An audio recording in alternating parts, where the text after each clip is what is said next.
Assalamualaikum warahmatullahi wabarakatuh.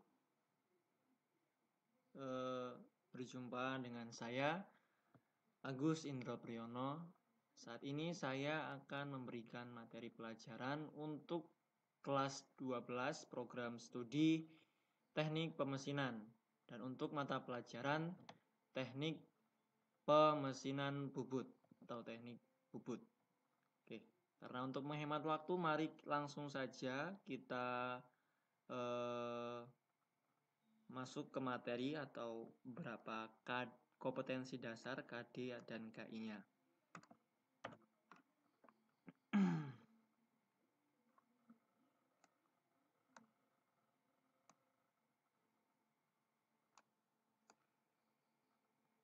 Nah, kompetensi dasar yang akan kita pelajari untuk mata pelajaran Teknik Pemesinan Bubut yaitu KD 3.14 adalah membuat ulir segi 4. Kemudian yang selanjutnya adalah membubut tirus menggunakan taper attachment atau apa namanya ini. Saya lupa, nanti saya jelaskan sesuai dengan prosedurnya. Kemudian nomor 16 adalah membuat ulir cacing. Kemudian nomor KD 4.17 menentukan pembubutan benda kerja yang tak teratur menggunakan faceplate. Faceplate ini juga nanti akan saya jelaskan. Nomor 4.18 menentukan pembuatan benda kerja yang panjang menggunakan kacamata jalan atau kacamata tetap. Nomor 4.19 itu ada membuat benda kerja rakitan yang kompak dengan menggunakan berbagai cara sesuai dengan prosedur.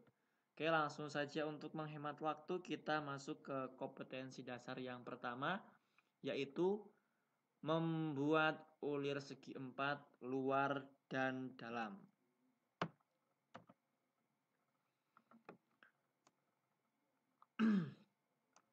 Nah, ulir segi 4 itu atau yang biasanya disebut dengan square root form adalah salah satu jenis ulir dengan bentuk ulirnya itu berbentuk persegi atau segi 4 dengan sudutnya siku-siku. Kalau siku-siku berarti berapa derajat? Berarti 90 derajat. Nah, di sini biasanya kan lancip, ulir itu runcing. Di sini bentuknya siku atau segi 4. Di sini ada bentuk bagian atas dari pahatnya dan ini bagian depan dari pahat yang digunakan. Selanjutnya,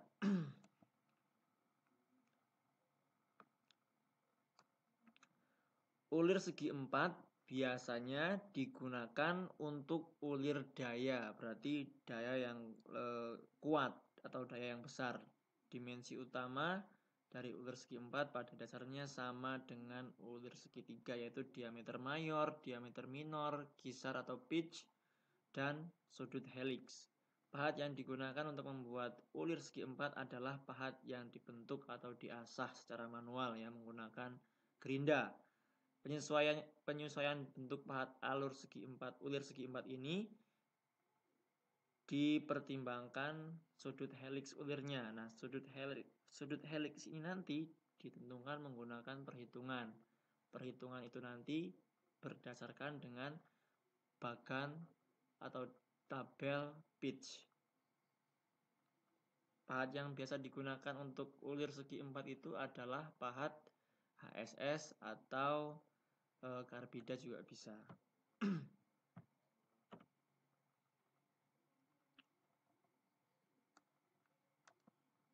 Nah, di sini ada kameranya saya ubah-ubah ya supaya PowerPoint-nya nanti itu jelas kelihatannya. Adalah geometri ulir segi 4.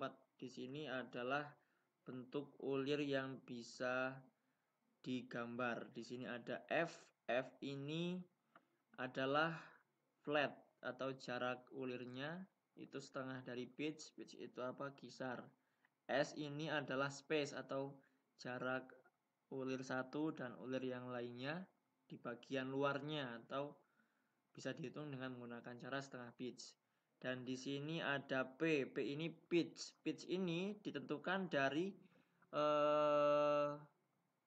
berdasarkan P ini dilihat dari tabel, ukurannya itu berdasarkan dengan diameter ulir yang akan dibuat. Kemudian di sini ada D. D ini deep. Deep itu kedalaman dari ulir yang akan kalian buat. Deepnya itu biasanya dihitung dengan menggunakan rumus setengah dari pitch. Selanjutnya ini adalah bentuk pahat ulir.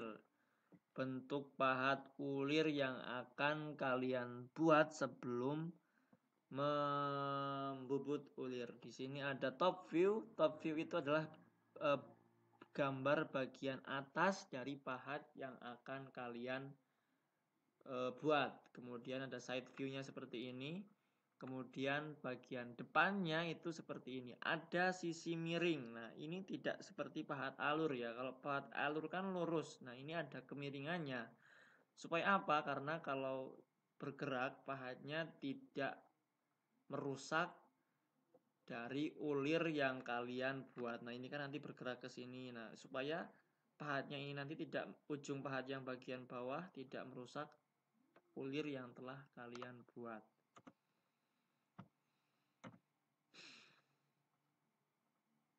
Nah, seperti halnya pada bubut ulir segitiga, besaran sudut kebebasan dari ulir segi 4 ini berubah-ubah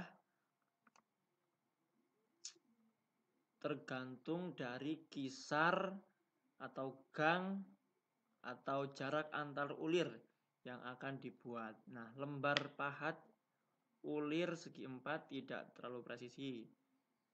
Lebarnya, maksudnya lebar ya, bukan lembar ya. Lebar dari pahat segi 4 itu tidak terlalu presisi, tidak apa-apa. Yang penting dilebihkan sedikit 0,5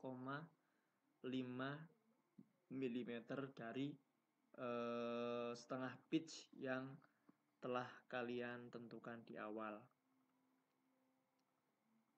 Nah, sedangkan sudut kemiringannya itu harus dihitung menggunakan rumus. Rumusnya itu nanti akan saya jelaskan di bagian akhir video.